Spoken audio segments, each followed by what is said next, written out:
What's up, guys? You are listening to The Lifestyle Hub, the podcast that takes you behind the scenes and into the lives of very inspiring people to not only educate you, but unlock your true potential to live a more healthy, active, and fulfilling life.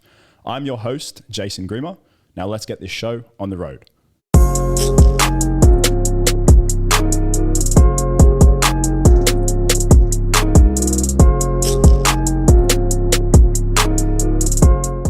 Before we get started, I'd like to take a moment to thank our sponsor, the leading home and commercial gym specialist in the Middle East, Ghana Fitness Supplies. Check them out at www.ghana.ae for all your fitness needs. All right, guys, I'm very excited to introduce today's guest. We are on episode 4 of the Lifestyle Hub podcast, and I am joined by none other than Hendrik. Now, this is a personal joke between us. His last name is a little slightly tricky to pronounce, and I'm not going to do it the dishonor of pronouncing it incorrectly. So, Hendrik. Welcome. Thank you. So my surname, if you want to know how to pronounce it, is Hoogenboezem. There you go, guys. I wasn't joking when I was going to say I was definitely going to butcher that. But Hendrik needs no introduction. He's a very, very familiar face across a lot of the, fitness world in Dubai, in particular the group fitness industry. He's trained thousands of people across the UAE over the last couple of years.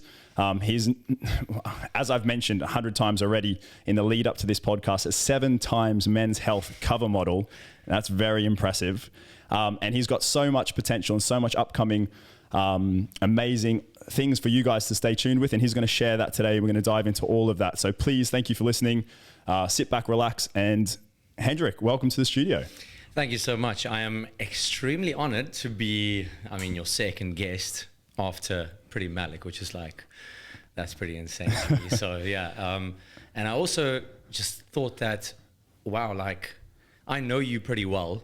Yeah. And for you to start something like this is good job for you. You know, it's a scary thing, and it's brave. I'm proud of you already. Thank you, mate. I appreciate it. And I was saying to Hendrik at the start of today, we actually Dubai is like that city, right? So you have close friends, right? You have people you would consider close friends. But yeah. Dubai just forces this unintentional bridge of distance. That's not intentional. It's just literally life's so busy. For the two of us, it's constant days, right? Yeah. Up early nights. We're doing behind the scenes content. Your energy is being used constantly throughout the day, which we'll touch on more later. So we actually haven't seen each other since when? When did I see you last? Yeah, man, I think it was at least 2 months ago. But yeah. The thing is also, I think that particularly in Dubai, you follow a lot of people that are also your friends. So it feels like you see them on the day, you know? Yes. And it kind of makes you not actually get together. That's right. Which is not the best thing, because you want that actual face-to-face interaction. That's right. This is one of those downsides of socials. You feel like I'd see someone else say, "Oh yeah, how was your trip?" Yeah. And I only knew that because I saw their stories and that they're actually on a trip. So it's crazy. Mate, what I do when everybody comes onto the podcast, the first question that I like to ask, if someone was to ask you what you do for a living, how would you answer that? Well, I'm a group instructor. Currently I am at Platform Fitness, where I coach HIIT training. Yep. We've got treadmills in there, we've got weights, we've got a box, a bench rather, and we do all kinds of functional fitness in there. Incorporate some strength, some cardio. It's really in my opinion, an extremely good HIIT training session all around. And I also do filming on the camera, also at Platform, for home workouts that they put on their app, and they also produce it to other platforms to use. At the moment, last night I was 8:30 starting a strength session. It's live streamed to the US into UFC gym, which is awesome. Oh, that's cool. You know? Yeah. It is. They do things on a different kind of level at Platform, and I'm very proud to work there as well. I never wake up or drive to my work and think, I gotta do this now, you know? How important is that feeling to have? Man, I thought about it the other day. You gotta be really happy with what you do. Yeah. Because otherwise, man, you're gonna have a miserable life. You spend 70 to 80% of your life, probably more, most people more, in that job. Agreed. So to get along with the people around you in that environment and to truly be happy to wake up in the morning and not like dread what you're doing is so important. And I'm so happy I found that. Yeah, it's a special thing. Still not sure how I found it. But well, we'll dive in. We'll ask you those tricky to answer questions shortly. Yeah. Tell us a little bit about you as a person. Where are you from? Your background. Just let us know into a little bit of who Hendrik is, who the man Hendrik himself. Right, so I'm from South Africa. I'm currently 33 years old. Every year that goes by, I'm like, how old am I now? It's like that. 33 years old. I don't feel 33, to be honest. I feel like I'm still 25, 26, maybe 27. That's a good feeling. Which is, I guess it's a good feeling. Yeah. So that's how I feel right now. Yeah, exactly. So I grew up in a very Afrikaans community in a place called Pretoria. Okay. It's actually the capital of South Africa. Not a lot of people know that. They think it's either Johannesburg or Cape Town. Didn't know that. Full of interesting, useless facts. Look, mate, I didn't know that, so I'm the first one. Let's go. Yeah, at least you learned something. Exactly. Already. And I've always been into sport. I've been a professional rugby player. I was contracted at the Sharks. I don't know if anybody on here knows the Sharks, but if you're into football, it's kind of like Liverpool or Real Madrid, but I was playing for the under-19s, under-21s. Okay. Unfortunately, I didn't pursue that as much as I should have. It's like my biggest regret in life, one of my biggest regrets in life, because I really had the talent to like play for the Springboks or to make it really far at least. Yes. To make a decent career out of it. And what happened? I just think at that time in my life, I don't think I was as passionate about it as I should have been. I didn't see the opportunity and I didn't see how far I could go with it. Maybe my dream wasn't big enough to be a rugby star, you know? Yeah. But I know in my next life I'll be a football star. In your next life, you're going for it. But for football. And so I stopped playing rugby. I was studying education at the time. Yeah. And once I stopped rugby, I was like, okay, let's at least see this through with my degree. So I finished that. While I was still studying, I started working at BMW. I just talked to somebody one night that worked at BMW. They were so passionate about the cars, and I was like, man, I want that. Yeah. You know, because I wasn't really ever super excited to be a teacher in South Africa. To be honest, I mean, we all work for a salary, right? It's not the best. Well, it's actually very bad in South Africa, salary-wise. Even when you get all the vacation and everything. Yeah. So yeah, it's a different setup, right? Yeah, it definitely is. So I started working at BMW and I eventually got the job. Long story short, I also really got into my fitness. Okay. While that was kind of happening, and I just kind of transitioned into fitness, like quite smoothly.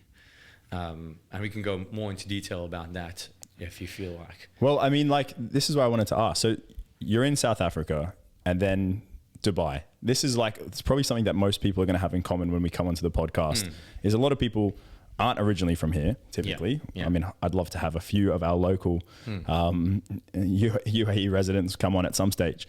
But how did you find Dubai? How did that hit the radar for you? And talk to me about how you actually ended up where you are today. Okay, well, so I dreaded training and gym at a certain point in my life. Yeah. And then after a while, I got injured and I stopped playing rugby. And at that point, there was a big thing missing in my life because I've always been active. Yeah.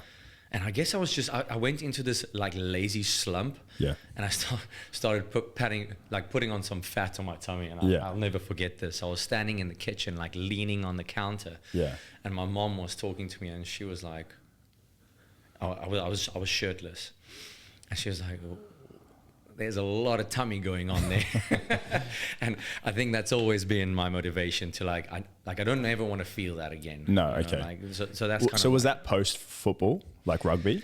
That was kind of post rugby, yes. Yes, you steered away from the athlete's life and then you were kind of trying to find your feet. And then I was like, whoa, man, I'm missing a big active part of my life. Yeah. Because for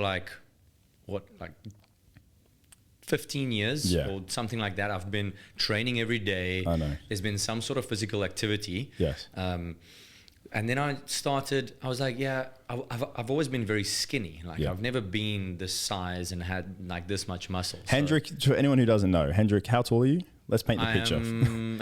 I'm 188. Okay, he's 188. He's built like a brick shit house. Massive abs, you name it. So just so you can picture, that's how he got into rugby. And that's the physique that's sitting in front of me. So now we're talking about the middle ground. So between that. So No, just so for you guys at home who can picture this. It was a massive transition or a transformation rather. Yeah. Like I've always wanted to be big and strong. I think most guys kind of, not everybody, but most guys want to be big and strong. Like Yeah, for sure. It feels good. You're confident. That's right. And that's when I'm at my most confident, when I'm feeling big and strong. Yeah. And when I take off my shit, I'm like, oh yeah, it's not bad, you know? Yeah.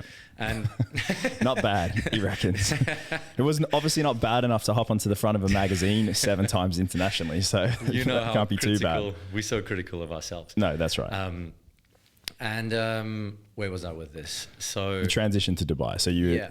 So I was getting into fitness while Yeah. I was working at BMW. I was really training hard, Yeah. just to like get back into some movement. And I went to this one studio called Switch in South Africa. Okay. You probably wouldn't have heard of it. I mean, it's quite local, but it was a great studio. It's still a great studio, and I started working there. Yeah.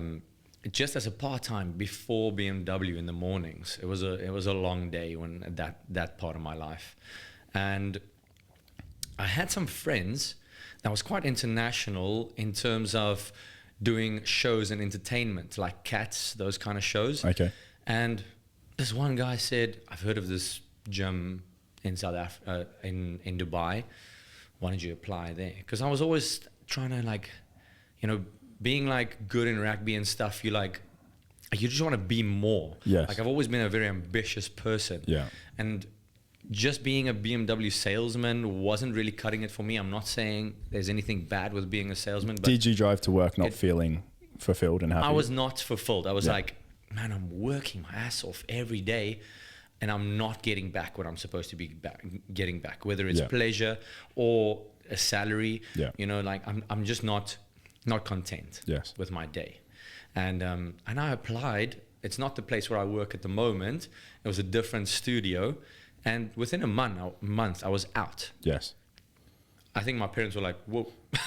Recon trip or just pack the suitcase, off you go? You know what? I gave everything away that I owned. I Yeah. just had my clothes in the Yeah. suit, in that big luggage bag. And Yeah. off Off I you went. went. I was like, I don't want to leave everything behind. I don't want to leave anything behind. Yeah. I don't want to put anything in storage. I'm leaving. Yeah, it's a good way to put the pressure on. You got to make it work. Yeah. Do you think you made it work here? Based on Yes. that? Yeah, I think it's all been right. the best decision of my life. Yeah. Yeah. Yeah, mate. Amazing. And like your day now compared to what it looked like before, how does a day unfold for you at the moment? Okay, so normally if I've got a morning class, I'll wake up at 5 or 6. Yeah. So I either have a 7 a.m. or a 8 a.m. or both. Yeah. So it's normally early start, just like you. I Yeah. think you more often get up at that time of the day than me. Some mornings I've got Yeah. a little sleep Sleep in. in. And so then I teach my 1 or 2 classes. After that, I'll go and train myself. I normally like to get it out of the way in the mornings. Yeah.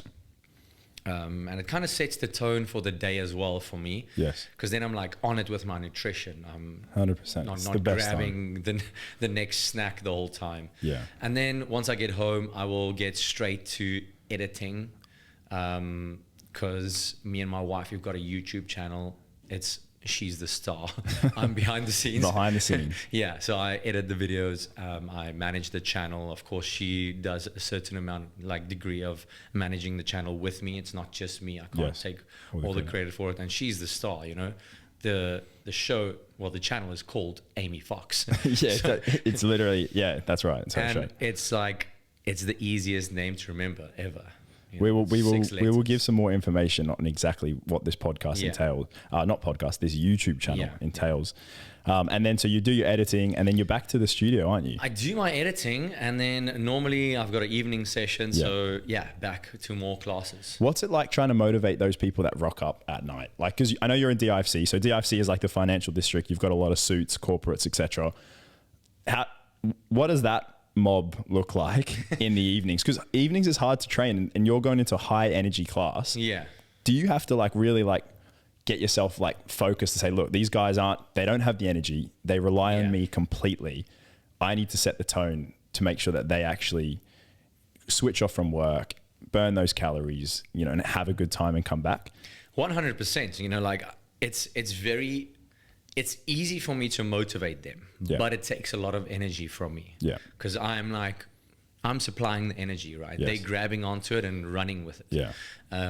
So yeah, it's very demanding in terms of energy and like brain capacity, and to a certain extent like physical as well. Yes. Because you got to move with them. Like if I've got a back-to-back session, I film up like I burn up to like 1,000 calories in 2 sessions. Yeah. It's quite crazy.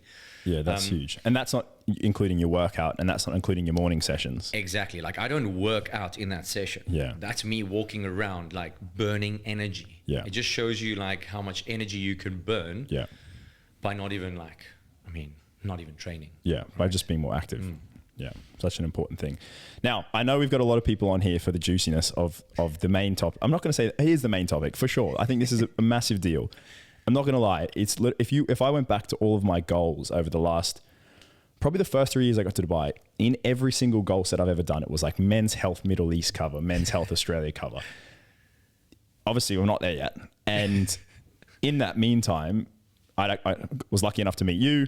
We met in the gym back in the day, and then kind of followed your journey with training and getting your face around town, and that kind of modeling side that opened up for you, which was no surprise. Obviously, you're a great looking bloke, in shape, and promote a healthy and active life. But how did you get from that side of things onto a cover of a Men's Health? And then talk me through the process about how you actually went global and that process as well. I'm very curious. Yeah, it's quite a pretty crazy part of my life. Like I feel like, man, I'm so proud of that. Like it's like my trophy cabinet. You know? 100%. It's like it's major for me, and I'm very proud of that moment. But when I was still in South Africa, I was focused on Men's Health in South Africa, because they used to have this thing like towards the end of the year where anybody can just enter, and you stand the chance to win like the cover. Yes. So I made it my goal in, 2017, I think. Yeah. I made it my goal to like be on that cover. So I want to be in my best shape of my life. I'm going to enter it.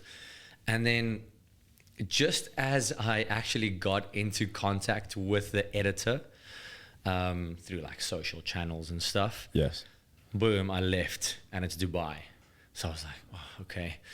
And got to delay that. So when I stepped off the plane in Dubai, I was like, this is my first goal. I want to be on the cover of Middle East. Wow.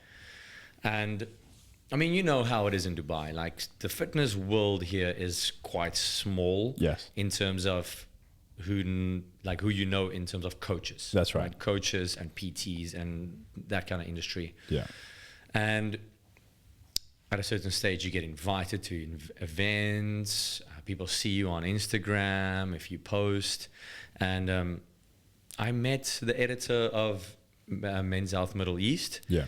And I went to 1 or 2 events. I also made it a bit of a point to like go to those events. Yeah. If they invite me. Yes. I was like, I will be there. Because you put yourself out there. Yeah. It increases my chances of being on the Men's Health cover. Yeah. Right? And they got to see my personality. And if they like me, then hopefully they'll choose me. And one day I got an email, and they were like, do you want to be on the cover? And I was like, let me think about it. Yes. Yeah, 100% yes. Yes. Showtime. It's like, so that was. So did you have time to prepare, or was it literally like lids off that week and then shots, or did you have time to get into like, you know, to fine tune that conditioning? Because I know you were lean at the time. Yeah, I was kind of like ready for a shoot already. Okay. You know, always ready. Shoot ready. Like, always. At that time in my life, I was like extremely strict about everything I ate. I'm a little more relaxed at the moment. Talk to people about how strict you really are, because I know, but explain what your fridge looks like. Yeah, I mean, I don't have like extra stuff in my fridge to jump I always on, love this. You know? Like, okay, so back then, what you're talking about is that I used to live on my own. And now I'm obviously living with my wife. And I used to have one of those little bar fridges. So you open it, there's like 1.5 liters water, you know? Lined up. It's lined up. And then only the meals that this company supplies me, right? Yes. I used to be with that, at that time I used to be with Fuel Up. Yes. I'm now with Matt Nutrition. Yes. And that's all I had.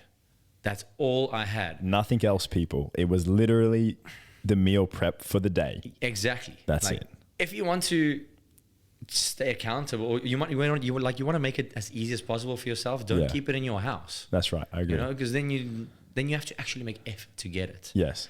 So that was an easy thing for me. So that was a credit to your conditioning to a degree at that time. You were 100%. so set on that cover that you were prepared to have basically nothing in your fridge to throw you off course. I was like, if they're going to call me and tell me they want me on the cover, I need to be ready, like that day or the next day. Love that. So, that. Yeah, class. So I was like, I was kind of like, not waiting for it, but I was prepared. Manifesting. At any point in time. You're putting it out there and it came. Yeah. I would think it's well deserved. Yeah. And then your training program at the time, you were lifting pretty heavy from what I always saw in the gym. Yeah. And then that was just your regular routine, or was it like a rugby type training program? Like, because I think a lot of people like want to know how did you get in shape to get on the cover? Tell us about your program.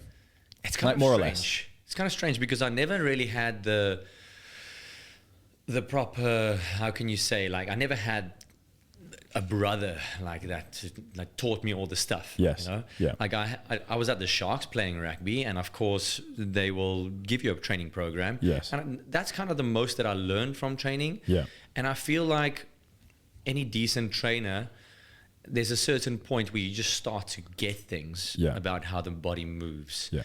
And like you realize that when you do this movement, these muscles work.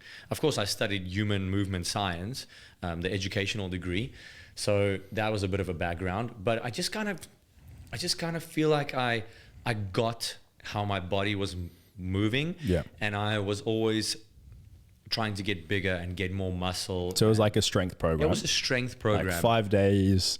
Like 6 days a week. 6 days. What did we have? Give us the split. I was a little ridiculous back then. I would work out for like 2 weeks in a row without taking a rest day, which I definitely don't do now. Yeah.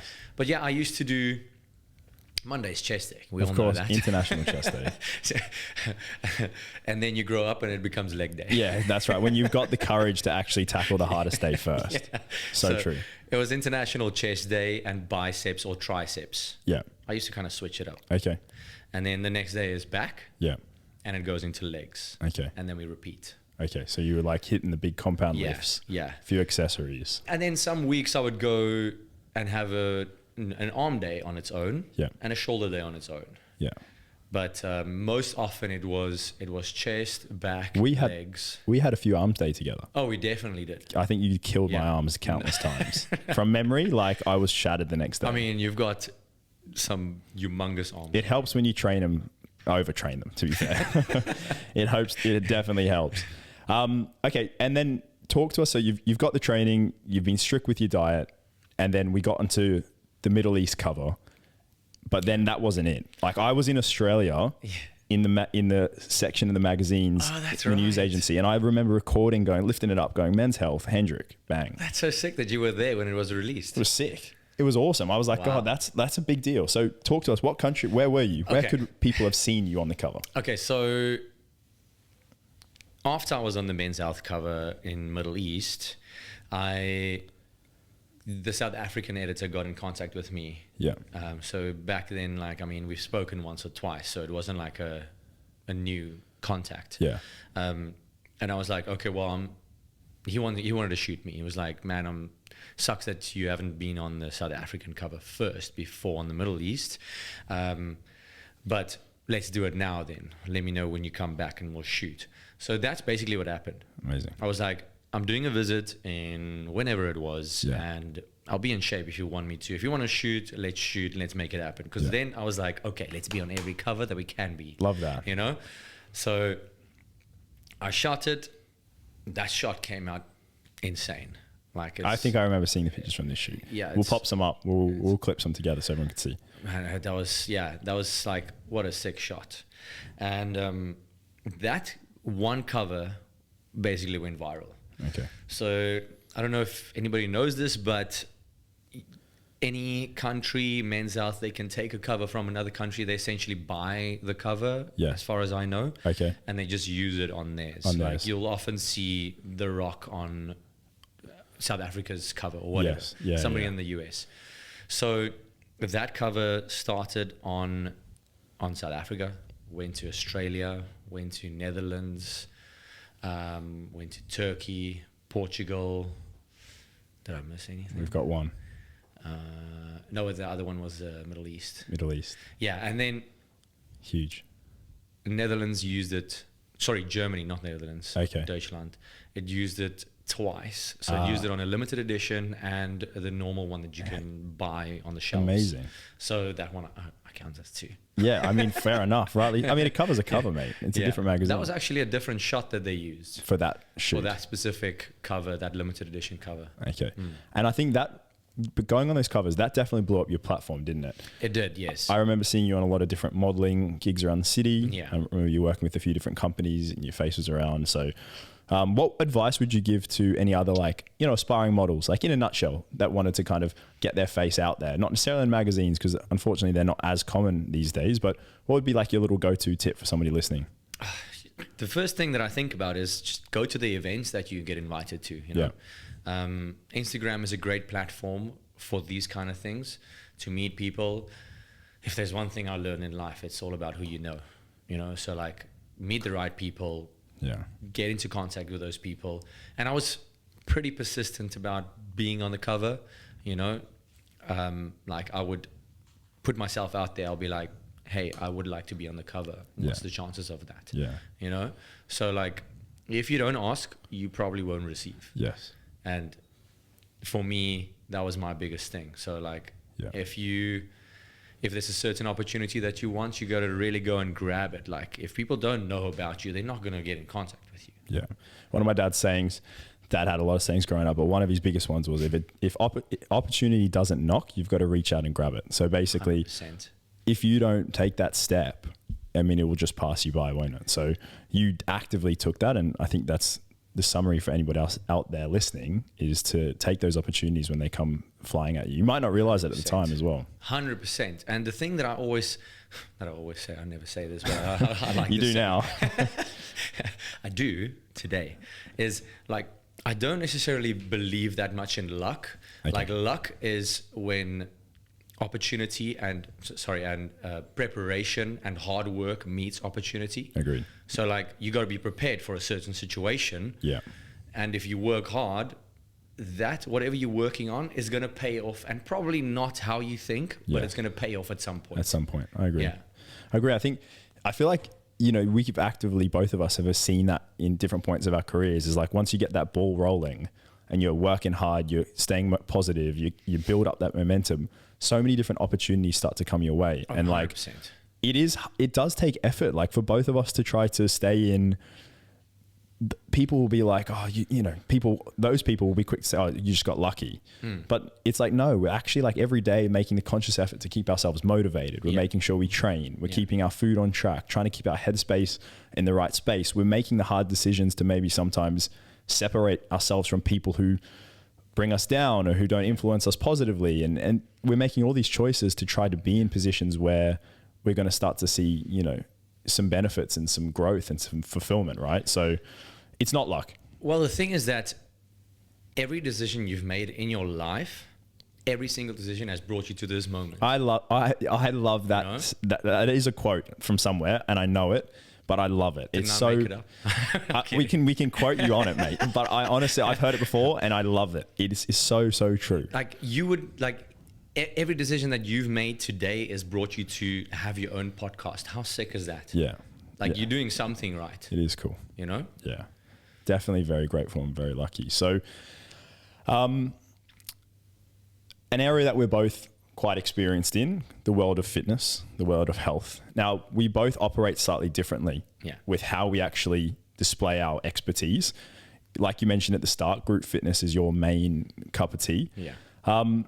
Talk to us about like life of a group instructor, and where people can find you.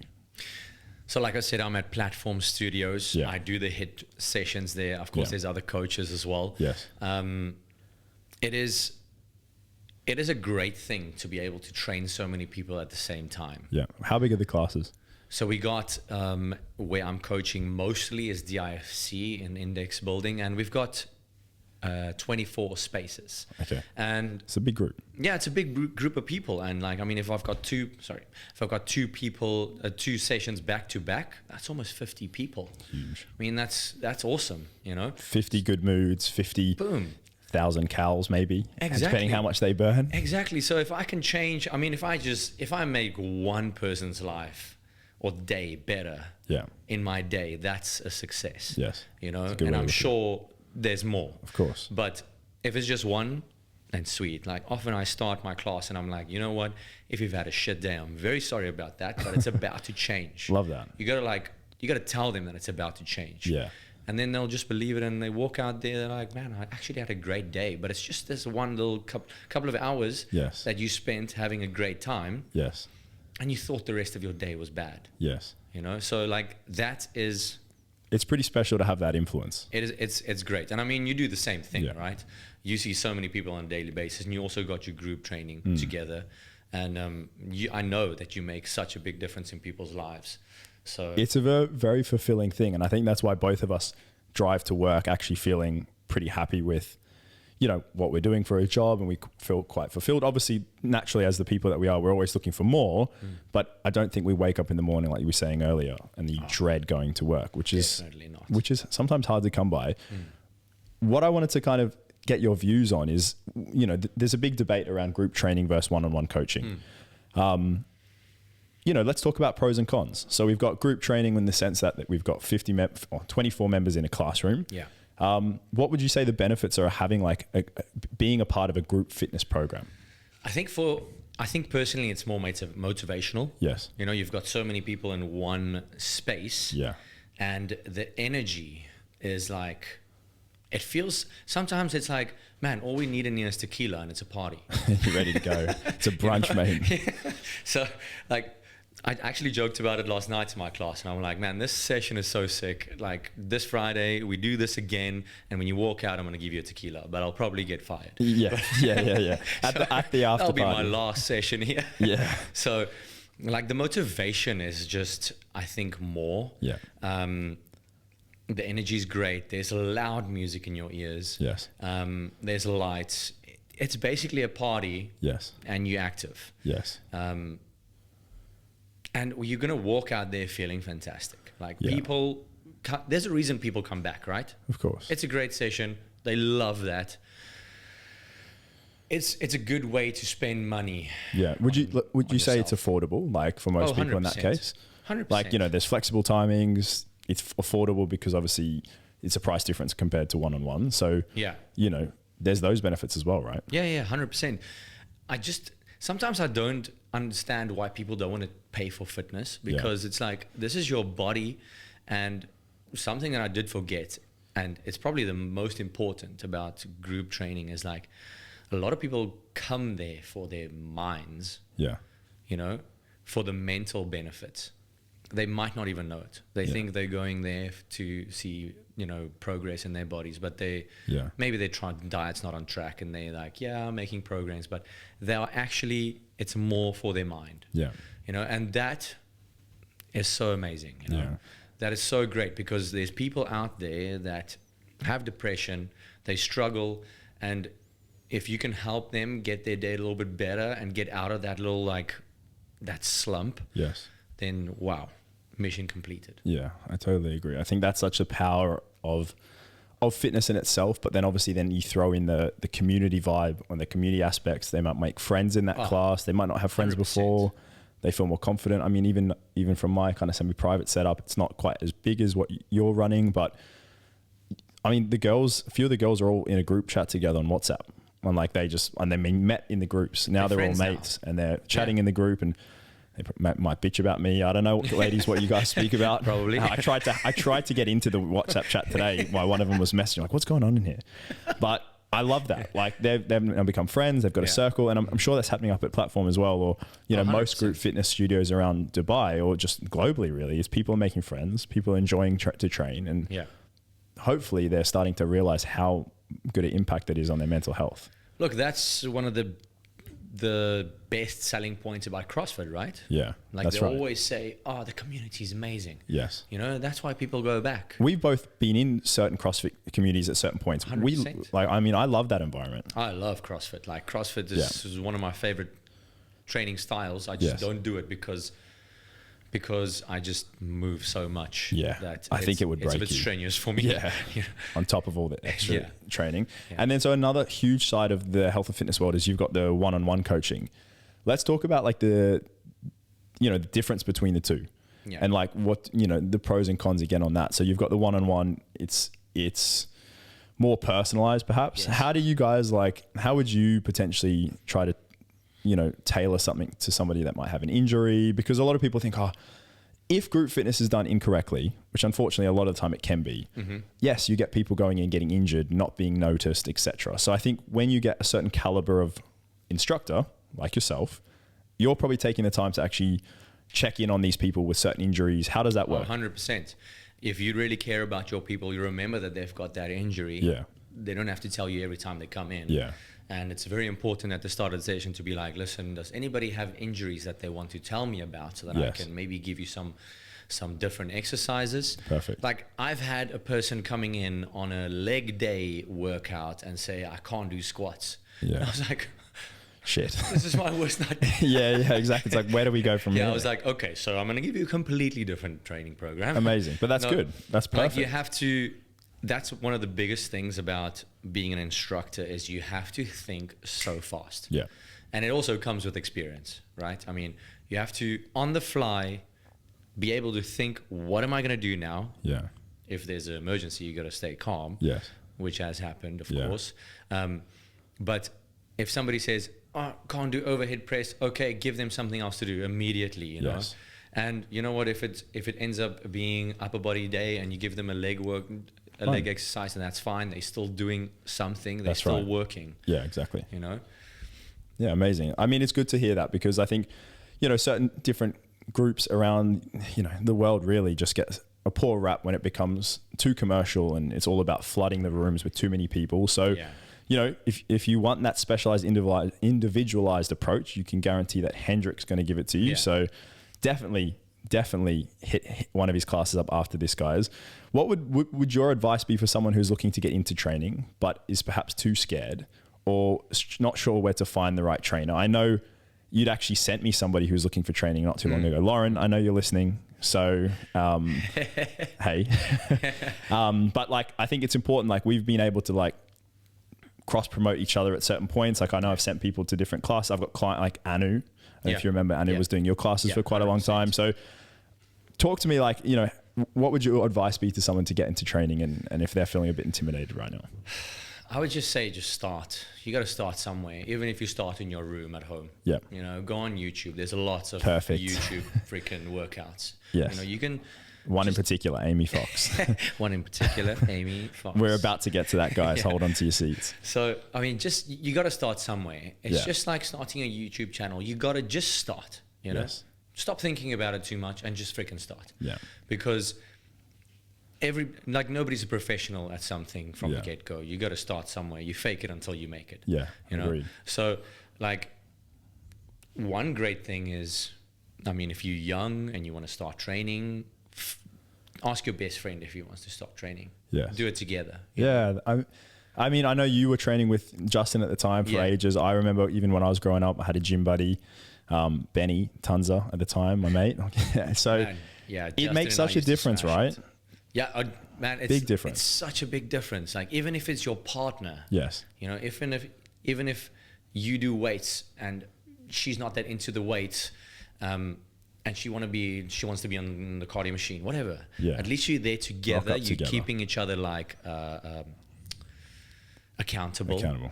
And it's something to share between friends. Yes. So I've always also been like a lone trainer, but I love training with people. Yes. And when I've made my most progress is when I was training with someone. Someone's pushing you. Yeah, 100%. Yeah, I agree. It's always that extra 5-10% when you've got that person there to kind of have you back and push you to that next level. Exactly. And once you find that training partner, don't let them down. Don't cancel on them. Don't be that guy. Don't be that guy or girl. Because you don't want that for you when Exactly. you're driving to the gym and your buddy says, "Oh, you know, I'm tired. I didn't get enough sleep." Or like, go earlier to bed. Yeah.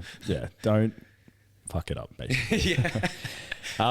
I totally agree. So that's your advice, guys. Try to find a training partner and just get it done. Take action. Don't hesitate. There's never the right time to start. And people always look for that right time, but it doesn't exist.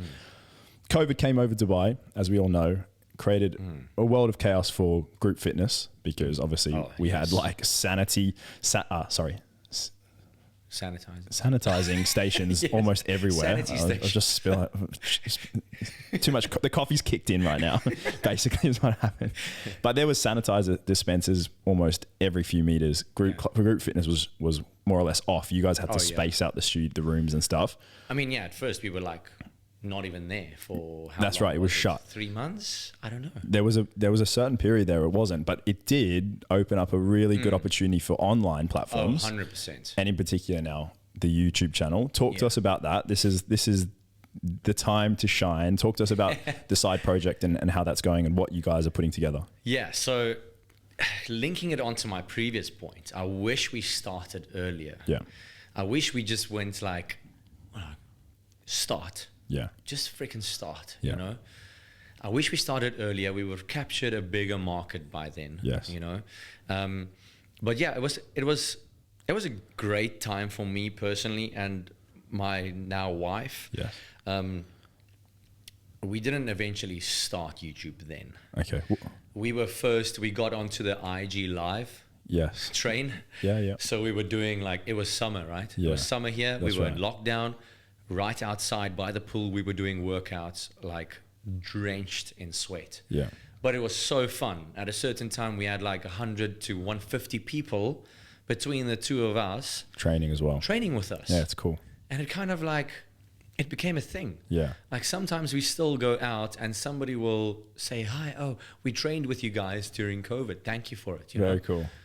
That was really cool. I mean, you know what? We didn't get anything from it. We didn't make any money, but like, we made somebody else's life better. That's right. And it's spiraled now into like devoting time to a channel. 100%. And it could have, you know what, if it gave us more camera confidence, like more experience, it all adds up. That's right. So we eventually started a YouTube channel, which we didn't push that hard at the start. Okay. And then last year, middle of last year, we decided let's go full on in. Yeah. Amy's my wife, by the way. She used to edit the videos.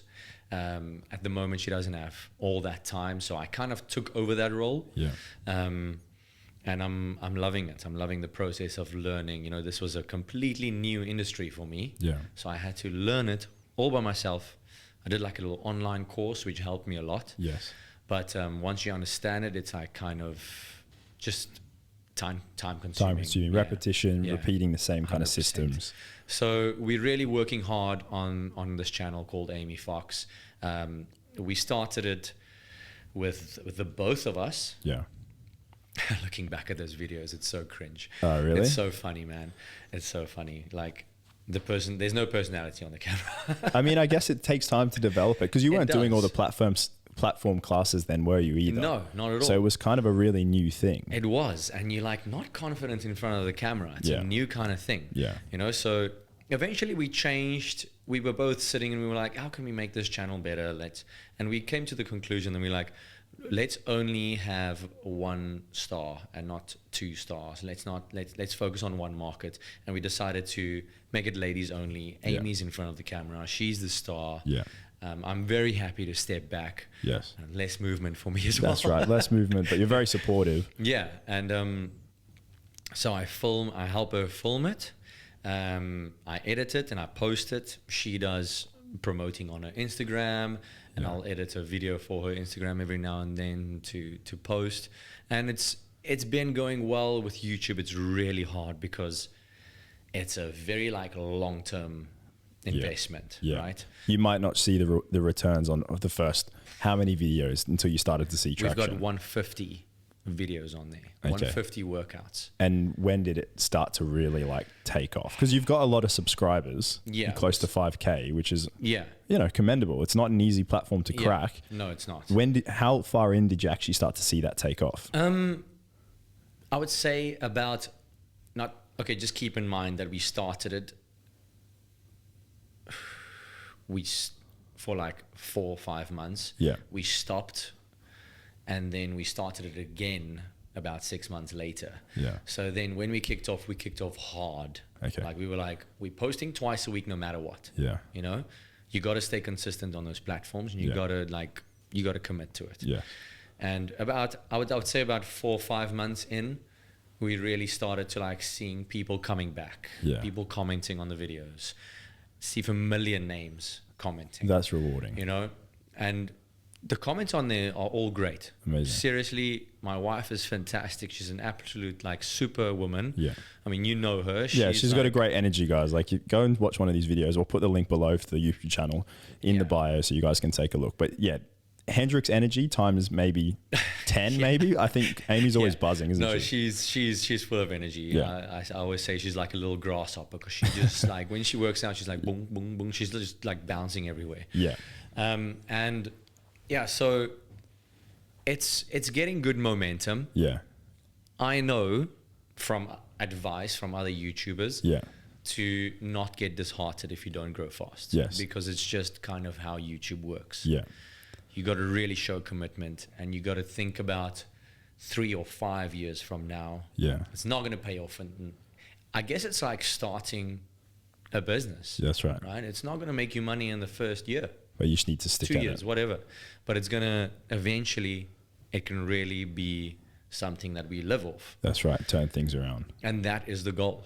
Amazing. It's such an important thing to have that focus, which leads me to the Lifestyle Hub golden question. What do you think is the key to living a happy and fulfilling lifestyle? What's that mean to you? So for me, I like to find small happy moments in my day. So I don't look at a big event and be once that happens, I'll be happy, because you're missing everything in between. So for me, literally waking up in the morning and having my breakfast is something that makes me happy. I love driving to work and having my coffee. That makes me happy as well. Getting to work, getting to the studio and seeing people and they're working out, it inspires me. It makes me happy. I just find it's so important to find small happy moments in your day, and it's going to make you a way happier person. Even it could be the smallest thing, you grabbing a coffee that makes me happy. That's cool. A lot of people love coffee. Exactly. So whatever's contributing towards your day, find the happiness in it. Don't look forward to one major happy moment, because it's over like that. It can let you down as well sometimes. It definitely can. So spread out those moments of happiness. 100%. Enjoy the little things. 100%. Mate, it's amazing. And so we're going to start to wrap up the podcast today. It's been great having everybody on. I did want to ask one question. We had a question come in. We had a few questions, but we'll get the answers over on IG. But one of the questions was, can you speak Afrikaans? I can speak Afrikaans. This is my eerste taal. There you go, for our South African viewers. And similarities between Australians and South Africans. Do you reckon we're fairly similar? I think we are probably the most similar in terms of lifestyle. Cultures and lifestyles. I agree. I feel like I've been able to get on with so many South African people because I think we 100% have a similar lifestyle, similar upbringing, and quite adventurous, conditioned to outdoors, all that kind of stuff, sports orientated. So that was one of the questions as well from one of our listeners for you. Guys, I'd like to thank Hendrik, mate. Thank you for coming on the show and being so open and honest with us. It was absolutely amazing having you on. I think that flowed a lot better than we first anticipated. I know it's kind of a new thing for us both, right? Yeah. We're usually in front of a class of 20 plus people, but this is so different for both of us. So I appreciate you coming on. It's been an absolute pleasure. Thank you for inviting me. Where can people find you? So give us some socials. Where can we find you? Where can we attend a class? What's the info? So my classes are at Platform Studios in DIFC. Yeah. I'm also on the app for a home workout. If you're traveling or whatever, or maybe you don't like going to a studio, you can find me on the app. Yeah. My social media channel is Hendrik Hoogenboezem, Hendrik _Hoogen. Yeah. And the YouTube. The YouTube is Amy Fox. Perfect. Guys, I'll have all of those in links in the bio, so please don't hesitate to check that out. Mate, thank you. Thank you so much. Stay tuned to the channel, guys. You'll hear more and see more from Hendrik coming up. Next Monday, what you guys can expect for our next episode will be for the skinny guy. So if you're a skinny guy out there and you're trying to figure out how to get bigger, I think you and I might have started that way actually. This episode is for you. I'm going to give you the nutshell details on how to go from skinny, I'm going to say, to jacked naturally. And this is an episode that you're going to take a lot of information away from. So lastly, guys, I do have a quick favor to ask before we go. If you're enjoying the podcast, please let me know. If you have a minute to spare, I'd love to read your reviews. This lets me know what listeners like or disliked about the show, so I can make sure to give you content you all love to hear. Please subscribe to the podcast in the app that you're using to listen to the podcast so you can receive new episode updates right when they're released. Before we go, one last thank you to our very, very special sponsors at Doesnt Fitness Supplies, the leading home and commercial gym specialist in the Middle East. Be sure to check them out at www.ghana.ae for all your fitness needs. And that's a wrap. Thank you so much for joining me, your host, Jason Grima, on the Lifestyle Podcast. We have loved having you with us today, and we'll see you next week. Catch you later.